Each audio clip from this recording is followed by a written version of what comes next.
on now. You can't even do this. Look. And I'm going to introduce you to Miss Lynette, and she could tell you a little bit about her business. Hi, my name's Lynette Mackey. I am the founder of a nonprofit, Mackey's Corner. I founded this nonprofit because I lost my 12-year-old grandson to suicide without any signs. So after I did the same thing as everybody else, I kept it quiet. I didn't talk about it. Right at his 1 year anniversary, I decided, you know what? What if I open this up to the community? Maybe a couple people need to come out and talk about it. So I opened it up on his 1 year anniversary with free food. Come here and let's talk about it. And I winded up getting about 100 and so people came out. And I was like, wow, this might be something we need. So I did another event. And when I did the other event at Gilman Park, I filled the park up. And I was like, I need to keep going. I need to keep going. So today was very successful, very happy. I was grateful for the attendance, grateful for the audience, for everything about it. So after this event, I've already started planning my next event, which is September the 7th at City Hall. Guest performers Tony, Kev Choice, Stunner Man, and Little Kayla. Oh, that's going to be a nice show. It's all free, free food, free free concert. But I also have some dynamic speakers Okay. speaking about suicide. I had Kevin Bernitha. He's a speaker that was going to jump off the bridge, but the highway patrol talked him back over on the other side. Wow. And he's a dynamic speaker. He was one of my speakers today. And then I had Dr. Welsh from Riverside. She was one of my speakers, speaking the message of suicide, mental health, talking about saving your life. Wow. That's big. And the one guy, the first guy, you said, I bet he really has a story to tell. Oh, But he attempted suicide 22 times. He had 22 attempts. well, I He, know he has a story to he tell. has a hell of a story to tell. Come September the 7th, I have a speaker. His name is Kevin Hines. He literally jumped off the bridge and into the water, and a seal saved his life. Wow. He's my Guy that speaker. jumped off the Golden Gate Bridge. Yes, Yeah, I heard of him. he's my speaker for September 7th. Wow. That's great. Yeah. That's great. You have people that can come out and actually tell a story about some Tell suicide and suicide survivors. That's exactly, big. That's exactly, big. and talk about how you need to talk to people, how things are going on in the world, but we still need to talk to somebody. Taking your life's just not the answer. Wow. It's not. It's really not. Wow. That's just, I mean, I'm kind of stuck right now because I mean, it's some stuff that I mean, I've tried to commit suicide before. I tried to slit my wrist Oh wow. before, and I don't share this with people. I don't share this with people, and after hearing people's stories today, I feel I need to know. I mean, some people that's close to me know that I did this. Probably it was 9, 10 years ago. I was going through some things, and I just felt that I wasn't good to anybody no more in life, and I tried to commit suicide. And Oh wow. by the grace of God, I survived, and I really don't even talk about it. This is the first time I ever spoken on it publicly. It's just some stories that I heard today, interviewing people that made me compelled Wow. to tell a part of my That's what story. it's about. That's what And, and, that's what and these events are about. That's exactly what they're about. That's exactly what I'm trying to do. Bring out so you could talk about what's going on, what your past, what you went through, or whatever. Um, and just know that there's still somebody suffering. I have a videographer that videos all of my events. She's been by my side the entire time. She attempted suicide. So and we still got people struggling with suicide. to Still some have. people, it's what they say passe or whatever, and some people they sweep stuff like this under the rug. And I've heard mine for a long time. And some of the stories I heard today, especially my god sister was on here. Her son committed suicide a year ago today, shot himself in the head. And when she came in and told her story, I wanted to, and just something about when Lynette came in here and told me about her grandson, I felt compelled to tell my part because Oh, it's something that I've actually witnessed. I mean, something that I've actually experienced in my life when I tried to commit suicide several years ago.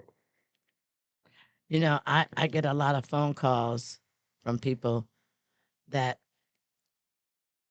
are contemplating committed suicide or that are going through something. I get maybe 2 calls a week. I'm talking somebody off the edge 1 or 2 times a week. I'm also meeting them where they are. Some couple people I had to meet them and go to general with them. I do that. I go the whole 9 yards because I wish somebody could have met my grandson and took him to a hospital.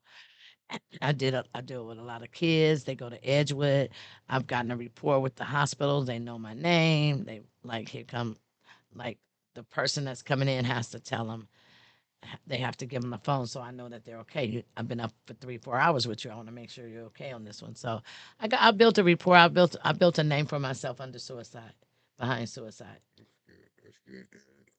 It's amazing that you find the strength after losing your grandson to help others, to find resources, and to um, help prevent suicide and help people from taking their life. Let people know that they have another avenue, Exactly. and they have people that they can reach out to and Exactly. help pull them through these dark times. Exactly. Because when I tried to commit suicide, I didn't reach out to anybody. You know what I'm saying? I thought I was at the end of my rope. But at the last minute, I called and tried to save my own life. I called my Wow. mom and let her know where I was. And there were so many people upset with me, but they told me at the same time that I should have took another avenue, which I didn't do.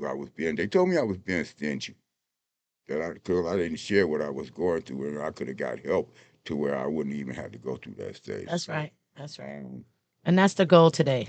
That's the goal today to reach some of those people before they take that last final step or reach them where they are. Let them know their life is worth living. Somebody yes, cares. So that's what I do on a daily basis. and I appreciate you, and I'm sure everybody that you helped appreciates you. I'm quite sure that everybody you give information to obtain help when they're feeling dark. You know what I'm saying? I get a good response from these events. That's good. I I'm get a glad you good put up this response from these. advance, and in the Yeah, future, I want to talk to you about being a part of this sure. Most definitely. because it's really touching me now, and I got I a story see. to tell. Yeah, I got a you story got a to tell story to tell, huh? on my own. And Yeah. this we need this. We need this. We need resources. We need people to share resources. We need people to stop being afraid to talk to your people, man. If you're going through something, share it. Tell somebody. Just tell The somebody. mayor gives a good speech about it every time. She gives a powerful speech every event. She shows up to every event. The DA, the chief, they show up. I love London. I watched her grow They up show up. right here. I They watched her show up. grow up right here. So, all this is amazing. And it's so good to know a little black girl right out of Fillmore trying to just make it in this world and then come up with something that may be able to save a life or two. I just spoke at City Hall because it costs almost $1 million to take a person that has attempted suicide, bring them back, get them healthy, get them into treatment, and get them back right. It's $1 million, but if I catch it before they get that far, we saving lives. So I told them, if you gave me $1 million, I've already saved 35 kids. It's already paid for itself. So I am always looking for sponsors. I always need help. One thing about it, I do these events. They're very good. They're informative. We have a good time, but they cost money. Yeah. And so I'm always looking for someone that willing to sponsor, willing to help. If you ever want to help me, it's Mackey's Corner with a K, MACKEYSKORNER at Gmail Thank you, Lynette, for or a all this website, help. either one, Mackey's Corner Uh, website. yeah. Mackey's Corner. Say it again. Give them your information Mackey's again. Corner, MACKEYSKORNER at Gmail or Mackey'sCorner.com. And this is a nonprofit, and I'm sure that all funds go back into what it's supposed to. Nobody's out here trying to live fabulous or Yep, nothing. yep. Everything. This lady puts on great events, so I know that what she's doing with the funds or whatever, because she's not funded. This is nonprofit. She's not funded by just only by putting on events. So please reach out. Reach out. We need Appreciate this. it. And I don't make any money off of this, but I'm not trying to make money off Right, it. right. I'm trying to bring awareness. I wish somebody was there to bring awareness to my grandson. I wish somebody had reached out, had a suicide awareness event for at his time. Exactly. So thank you so much for having me. All right, no problem. And like I said, I want to get with Sure, you and sure. Appreciate this. Appreciate this forum. Thank you guys so much. Mackey's Corner, man. Thanks y'all for tuning in and check on your people, man. Check on your people. You never know. Come on now, you can't even do this. Look.